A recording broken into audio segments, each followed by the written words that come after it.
All right. Hey, hello there. Hey, how are you? Great. Well, welcome to the Starseed Kitchen podcast. I'm so grateful Excellent. to have you on and so thankful that you're sharing your time with us to tell us more about Helix and the importance of our hormone health. So, before we get started, I'm just going to give a little intro about you and Helix, and then we can jump right into it and share some information that hopefully people can find valuable and use in their life to improve their health and overall well being. That sounds great. Okay, perfect.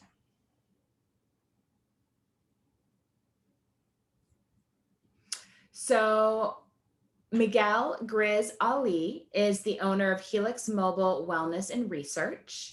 Helix Mobile Wellness and Research facilitates mobile hormone balancing. They are fully licensed and fueled by proprietary technology.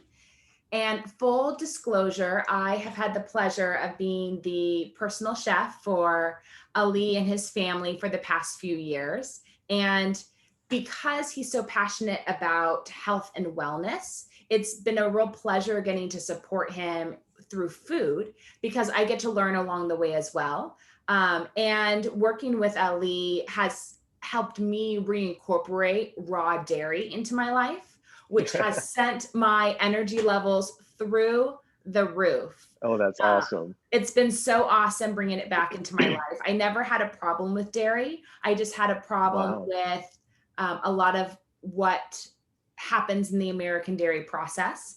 And so, working with Ali and his family, we've been able to source really great quality raw milk and raw cream in different ways that we use it and incorporate it into their lifestyle. And it's really support and changed my life as well. And it's just so delicious. It's so nice to be able to treat myself with it too.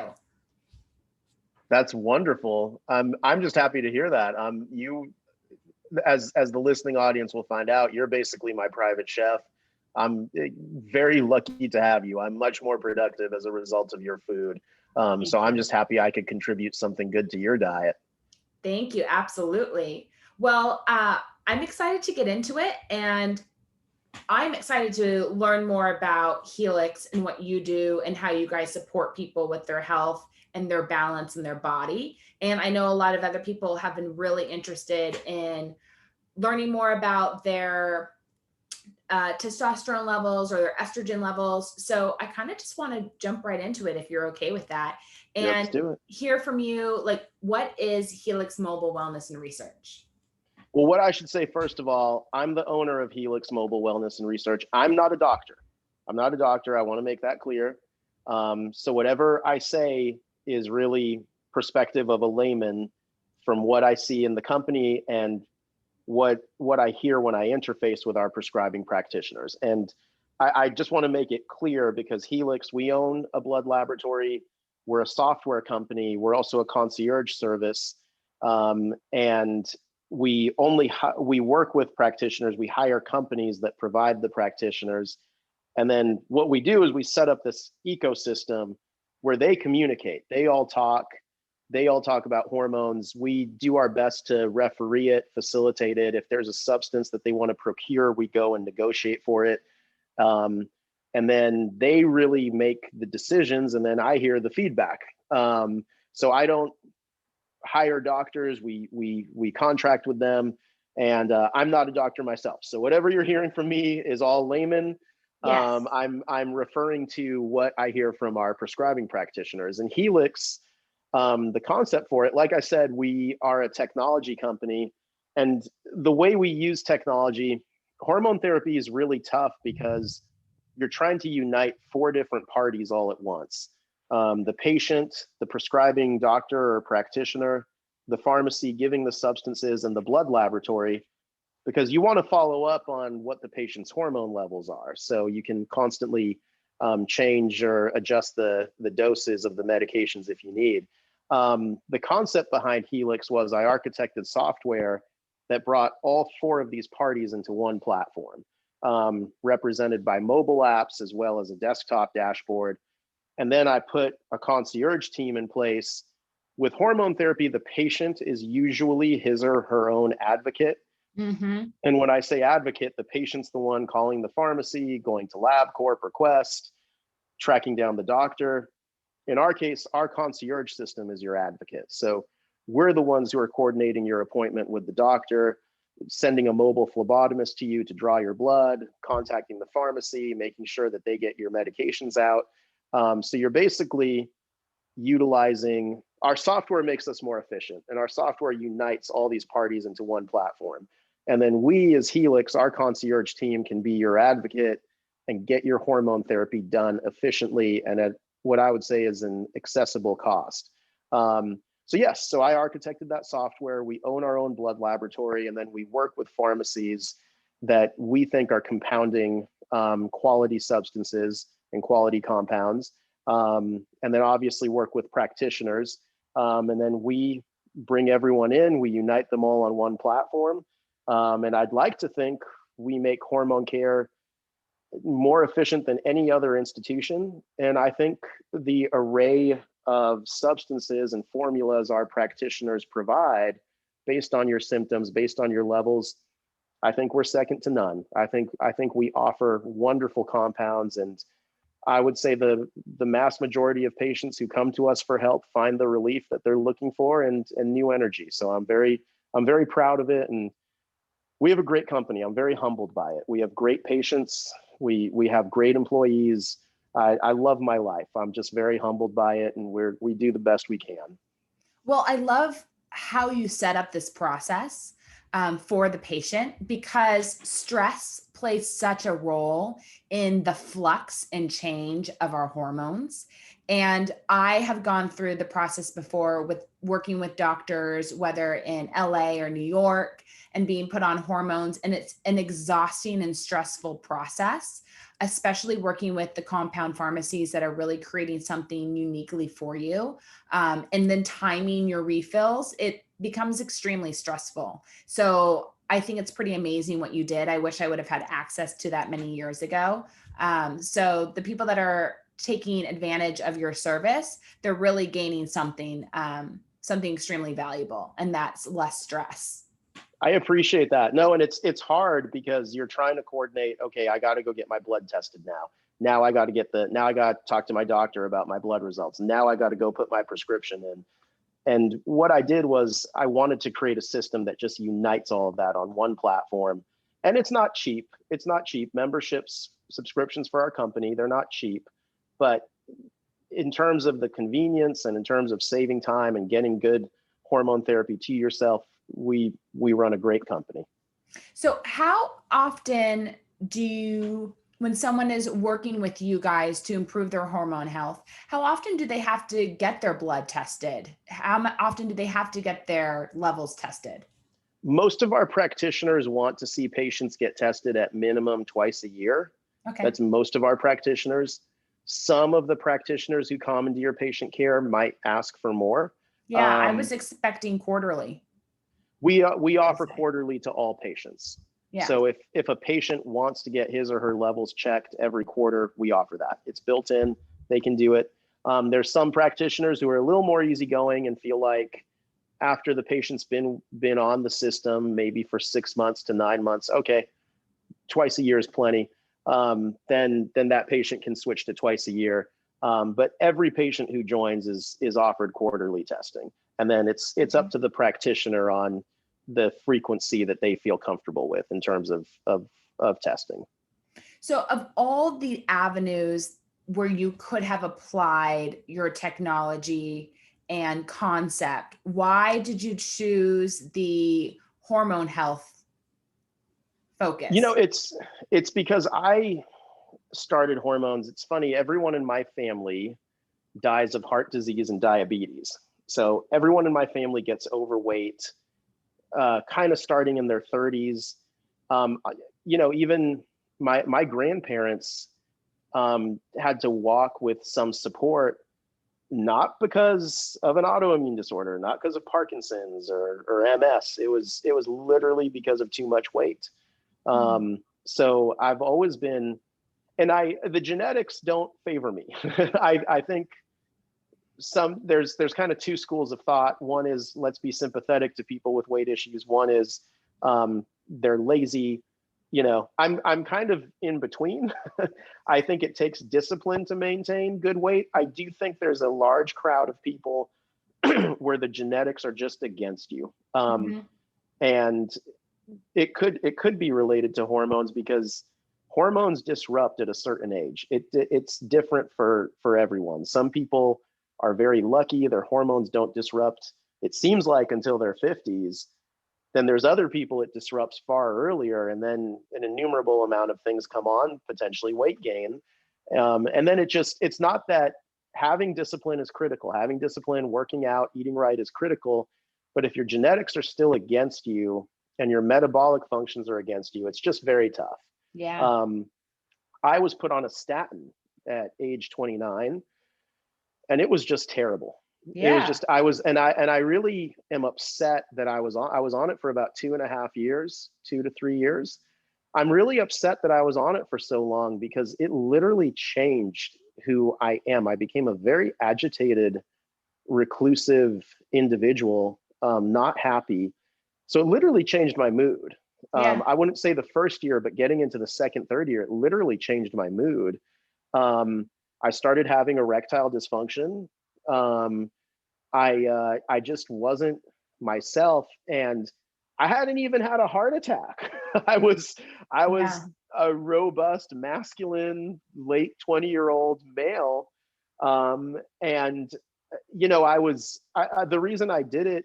I went to a cardiologist because everyone in my family was dying of heart attacks, not Yeah. not at like age 30, but like into their 70s. And I was trying to avoid that fate. I was also trying to avoid the obesity, because I didn't want to become obese.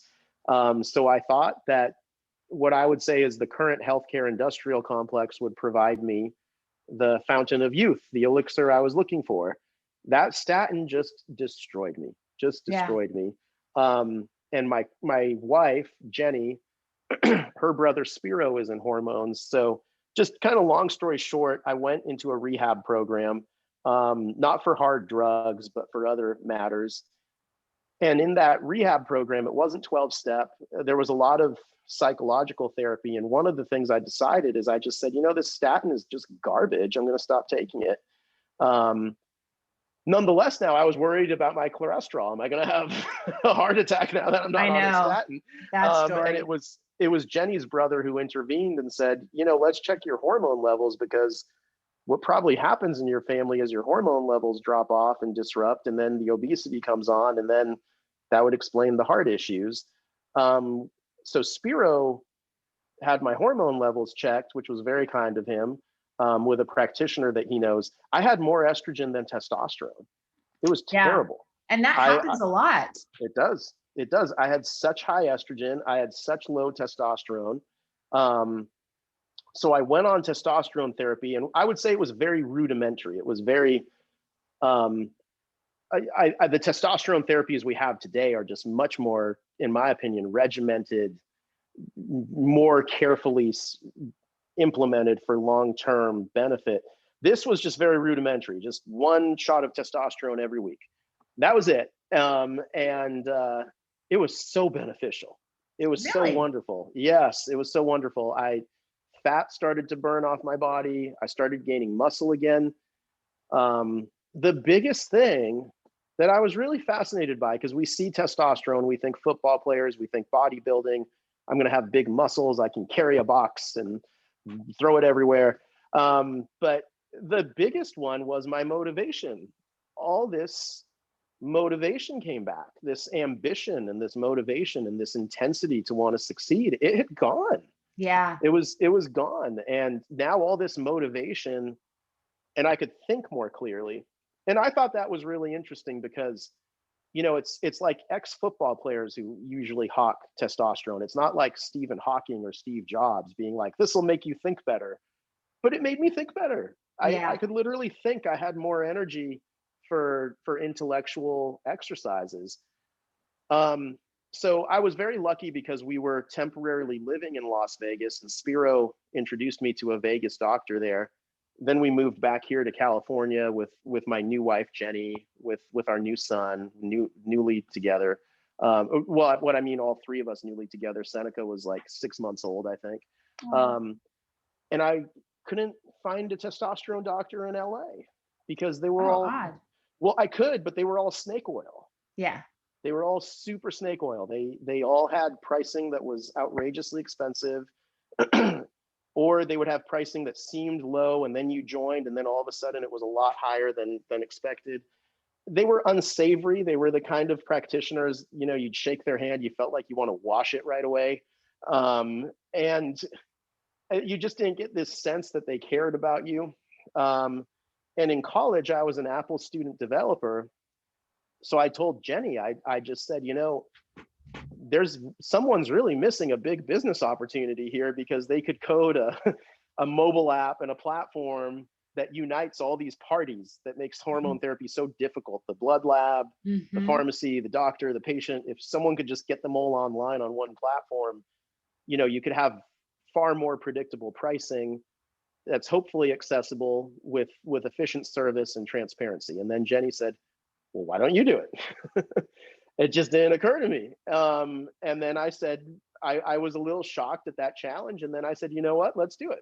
Let's do it. So we sold everything we had. I'm not just saying real estate down to shoes. Like Jenny sold handbags, she sold shoes. I sold shoes.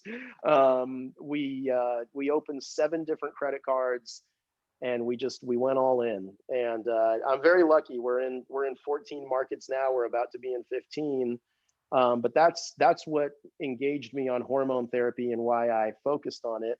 The platform we have technologically, yeah, we could apply it to other healthcare services. We could make adjustments to it and potentially offer it there. I would just have to weigh it though.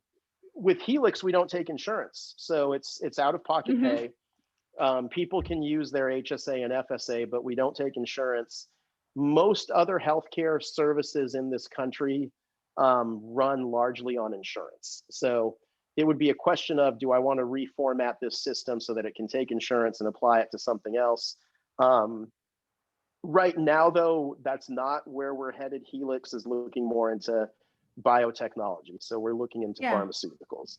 Well, But that's why most the system was people, for hormones. yeah, most people that choose to find an alternative health, a functional medicine health option to improve their well-being, know they're going to have to pay out of pocket. It's just Correct. kind of how the system is. And I think if you've been on a journey to try to improve some aspect of your health, hearing that something is not covered by insurance is no big surprise these days. No, it's not. And for what it's worth, I really think the American insurance industry should be more like Singapore, which is catastrophic insurance. You pay a very low fee, Agreed. and then, okay, you broke your leg, insurance comes in. Okay, you got cancer, insurance comes in. But we have this idea in our country that insurance is going to cover primary care and daily visits to the doctor. I don't agree with that. I think that should come out of pocket. And then by having a system that tries to cover that, we end up making the catastrophic care, which is far more concerning. If you break your leg, that's a big hospital bill. Yes. We end up actually making the cost of that go up, and making the bankruptcy cases behind that be more in excess. So no, I'm a big fan of paying out of pocket. I think people should do it, and that's part of. We had some avenues where we could find a way to accept insurance. I didn't feel like it was right. I felt like it was rather corrupting the system. Some doctors will do that, but I give the FDA and insurance companies and Medicare credit. They say we don't pay for longevity. They say it. They're honest. So why try to work with them? They don't pay for it. I take them at face value. So, and I appreciate that they're upfront. You'll find some longevity practitioners who try to work with insurance. I think that's a very difficult game to play, and I think you're running the risk of just literally violating the law, whether they want to come down on you or not. So no, so we're very much out of pocket, and yes, those are my thoughts on that. Didn't mean to take that into such a big tangent though on No, business. that's great, because I think it's wonderful that people understand a little bit more about what the experience will kind of be like up front when they if they choose to explore their hormone health. But for someone that isn't very familiar with hormone health, or what the warning signs are, on your website, on Helix Mobile Wellness and Research, you guys get into this, but I'd love to share with our listeners, what are some of the common signs in both men and women that tell us our hormones are not balanced? Well, in talking to the practitioners, a very popular one is sexual function. Yes. From what I gather from our practitioners, a big alarm goes off for guys if they have erectile issues. And that can very much be indicative of a hormone issue. So I kind of feel like for men, take that seriously, because erectile issues are really a key.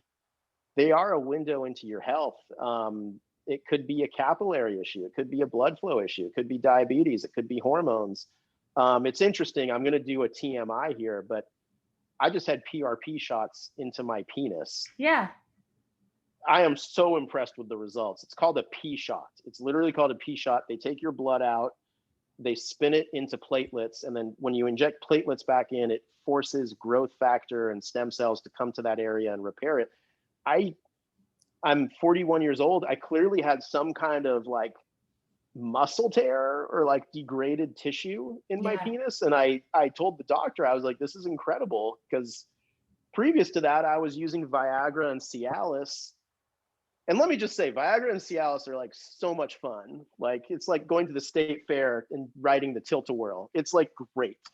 But, I mean, if you use too much or you use it just regularly, you're increasing the chances of side effects. And I was getting side effects. I was getting acid reflux. Yeah. Some patients don't get this, but I was getting acid reflux. I was really concerned about overuse. And it's funny because at Helix, we allow the practitioners to prescribe Viagra, but we tell them, go get a P shot. Go try that. Yeah. You're looking for more long-term results, not short-term ultimately. Well, and I'd like to run a system that fixes the problem. And yeah, it's just fascinating because there's so many injuries that occur in our body that we then try to heal with a pill, when in reality, something more hands-on, something more local is actually what's needed. So I'm sorry I'm using my penis in such a spotlight, but I found it. It's okay, as long as people can learn options that can help them improve their life. That's what it's really all about. And until we have these uncomfortable conversations, people are going to have a hard time searching for the answers that they need. 100%. But getting back to the main question, yeah. I mean, I hear from our practitioners, erectile function is a big indicator. I would say, for me personally, lack of motivation was a huge one. You hear this in the commercials, but it's true. Not enjoying the things you used to enjoy. Are there certain foods you used to get excited about and now you're not finding that excitement, or certain destinations you would go to, or you've just lost passion for the work you're doing or for the people you love. That's all motivation and somewhat ambition. I was shocked at brain fog. Brain fog's another big one. I was suffering from brain fog. I couldn't think as well. So for me, what I hear from the practitioners, erectile function, and then from my personal case, the surprising ones, brain fog, lack of ambition. I think those are big ones. I think when you fall off the hormone map, I think those are big. For women, I also hear from the practitioners, sexual function.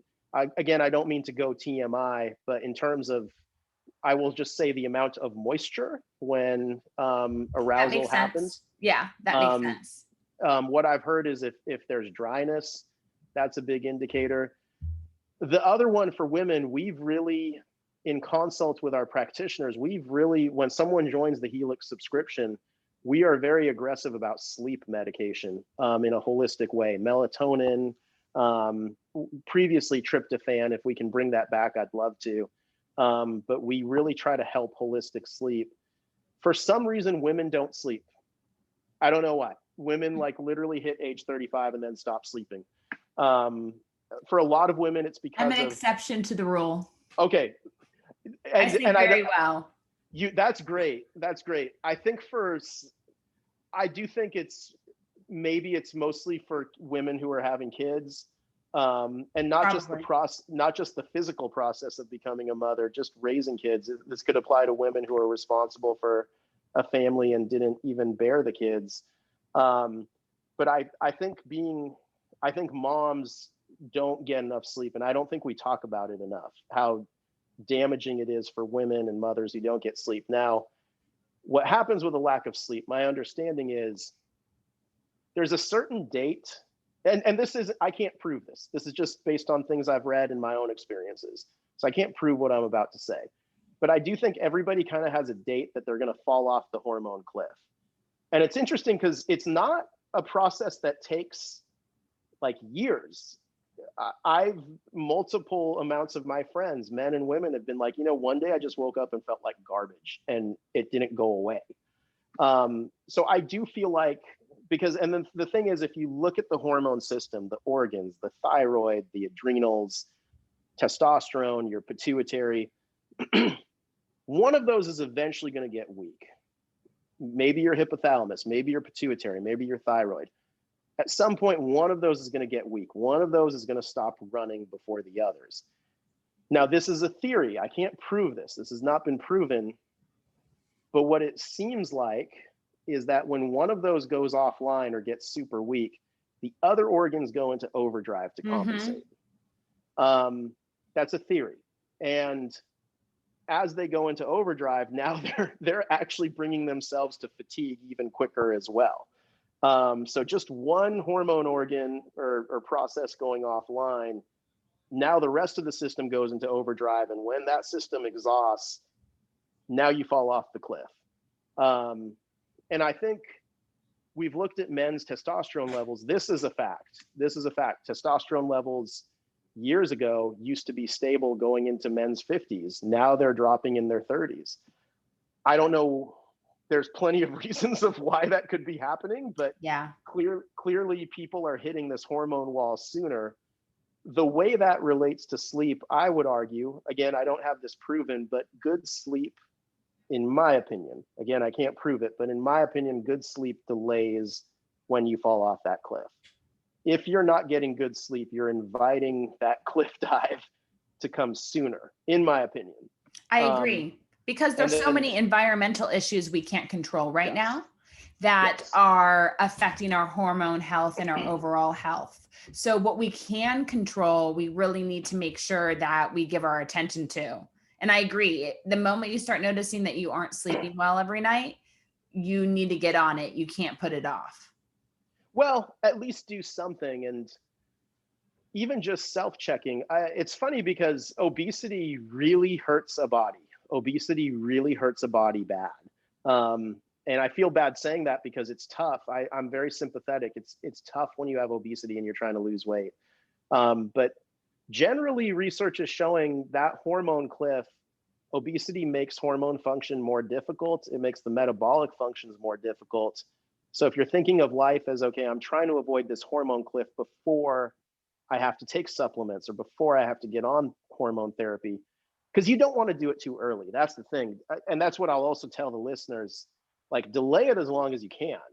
Just because it sounds good, that doesn't mean you should do it. Like, try to delay it if you can, because once you start hormone therapy, once you start the nuclear arsenal, you can't stop.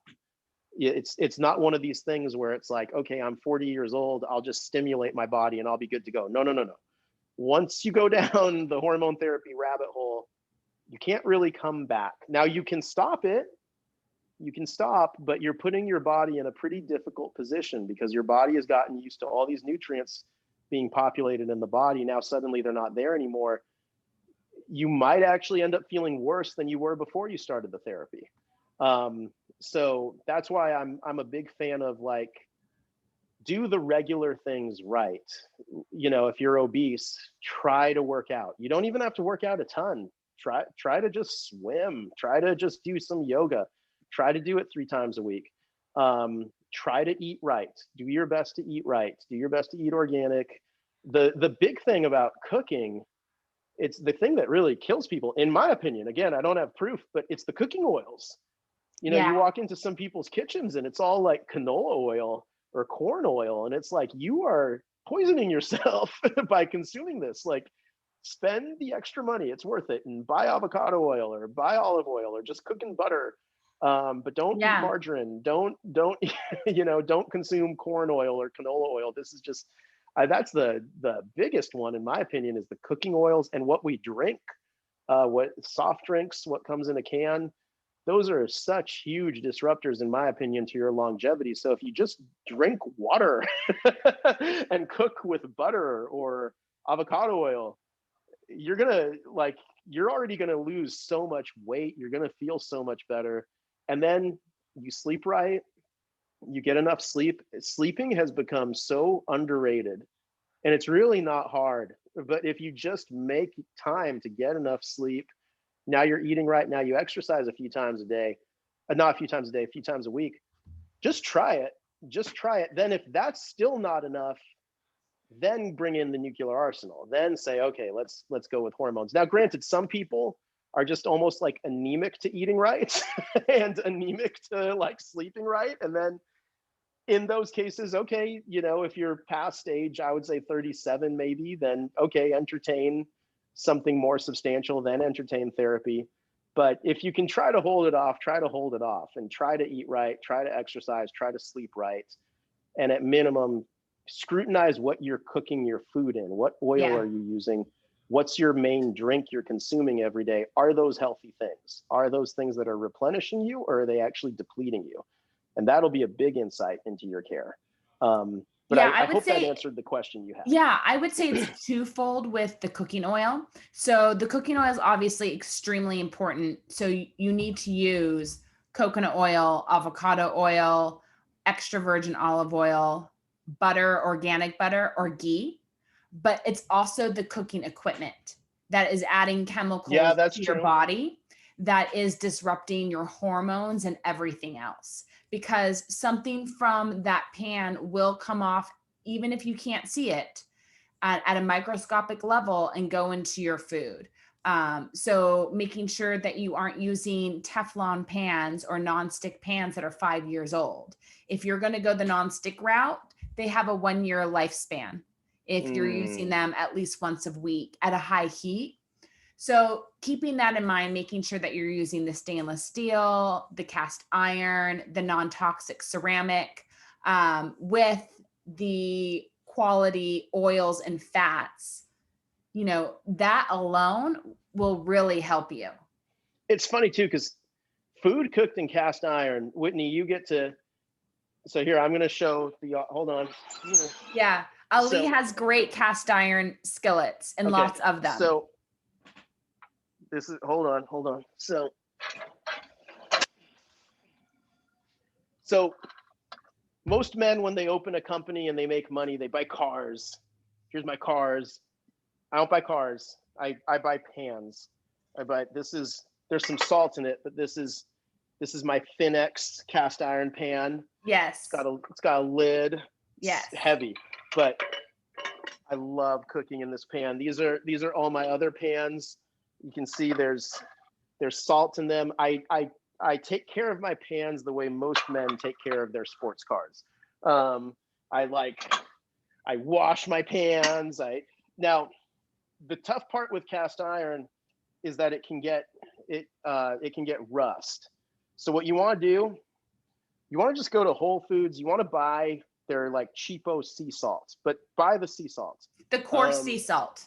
Yeah, like if I can show hold on, Whitney. Yeah, it's specifically the coarse sea salt, and you have to avoid the coarse kosher sea salt because there's picking agents and additives in there. It has to be 100% coarse sea salt, and you actually have to look at the ingredients list of your salts to make sure that you aren't getting other stuff in there. Correct. And this is a good one. I'm just going to put that to the screen. Yeah, you can buy that at Whole Foods. It's literally like $3, right? It's like it's not expensive. Like $3.99, yeah. It's $4. But this is the thing. You can buy a stainless steel pan, and now you're buying a $4 soap thing of palm olive, and now you're like constantly washing it in the dishwasher and washing it in palm olive. That is honestly, with the water and palm olive, that's more expensive. The cast iron, soap doesn't go in here. So when you're done cooking, you get a rag, you get a really ratty rag, you take this salt, you pour the salt in, and now you scrub off all of what's in there. And then when you're done scrubbing, you pour some more salt in. And what that's going to do, that keeps the rust away. The salt kind of penetrates into the pan and fights off the rust, so the pan doesn't end up rusting. It is so delicious. It's so delicious. And then the taste, everything you're cooking just kind of emulsifies into that pan. These are the true heirloom pans. These are the pans that people pass down. It's not hard to create that. And oh my God, does it taste just so good. It tastes so wonderful. Just cooking a steak on a pan, it tastes so delicious. I mean, I'm so impressed by it. I'm very simple now. I'm just like, can you give me a steak cooked on a cast iron pan? I'm pretty impressed if you can. And it's not hard. It's really not hard. Well, you can, there's 50 million things that you can do in a quality cast iron skillet.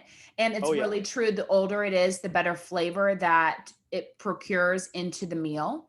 And they do last a very long time. So my parents used my grandmother's cast iron skillet. Oh, very cool. So, and my parents have had it for a very long time. So, if you take care of it, you'll have it a lifetime. Oh, it's wonderful. And then if you don't want to do cast iron, if it's just really heavy, you don't like the maintenance. I actually, honestly, again, I think the maintenance is actually less in comparison to stainless steel, or Teflon. But if you don't like that, a pan that it doesn't get sold on the open market, but you can find it, is ceramic. Ceramic pans are great. That's the other thing that populates our kitchen, is ceramic pans. They break, I will say that. So it's not something you want to drop. It'll shatter. But in terms of health, if cast iron's just not the way you want to go, ceramic is also great. And these are not difficult. That's the thing. There's some things that are hard for people to adjust. And you're talking a major lifestyle change, but switching your pans, that's not a difficult adjustment. And the quality that your food is going to be, the better taste, it's worth it. You're going to really appreciate that change. As someone who's worked in many homes, there are many times where I've walked into the kitchen and I've literally seen pans and known that I'm not going to be able to execute my job at a level of my own expectation because of the equipment that I have to use with. Pans make a huge difference. So if you are following recipes and you're getting frustrated that you're not getting the results that you think you should be getting, like because of the photos that you see of the result of the recipe, it might be your cooking equipment. True. Well, no, I agree, because everything I've ever cooked in a cast iron cooks better. It cooks way better. I love sauteing onions and then throwing in some greens, and it just comes out so beautifully. It's funny that what you're saying, because normally I would say you're very picky, Whitney. Absolutely. And just suck it up and figure out a way, and don't be so petulant, because you're very petulant. But that's a joke. But I went to visit my mother a couple weeks ago, and we had some food in the fridge, and I said, you know what, I'll cook us dinner. We had this big cowboy steak, and I was like, I'll cook us dinner. She had 20 pans. All of them were garbage. All of them were like Teflon-ish, aluminum. Yeah. I finally found like one cast iron pan that was like abandoned from years ago. I think if it's as if they knew they had it, they would have banished it from the house. Like, what is this doing here? And I seasoned it immediately. I took like 20 minutes to season it, and then I cooked the entire meal. I cooked a large meal, and I cooked it all in this little cast iron pan. And I was so pleased with the meal, and dinner was just wonderful. But yes, I will go to extremes to find the right pan. It's very critical. Absolutely. Well, we need to be wrapping up our conversation, and I did want to make sure to impart some of your wisdom with our listeners today. And if there was maybe one tip that you could provide to them that they could consider in applying to support their hormone health, anything that you can think of that you can share with them that they can do right now to improve their hormone health. I would just reference what I said earlier. Look at what oils you're cooking your food in. Look at what you're drinking. What are you imbibing? It's not just what you're eating, but what are you drinking? Because a lot of times we'll drink a Powerade, or we'll drink like the lemon shake, but it's got some protein in it. It's actually good for me. No, it might not be. So look at what you're drinking. look at what you cook your foods in, because that's a big window into what you're putting in your body, and don't underestimate that. Try to make those healthy. The usual 3 things: try to get enough sleep, pick a workout that you enjoy. Pick a workout that you enjoy. Don't listen to, well, it has to be cardio, it has to be this. No, it can be weightlifting. Yeah. It can, just pick something you enjoy and move your body, get enough sleep. And then in terms of diet, look at your cooking oils and what you're drinking. Try to fix those, and then maybe go further, organic, etc., if you can. And then hopefully you can do that. You should notice results quickly. You should notice better thinking, better energy.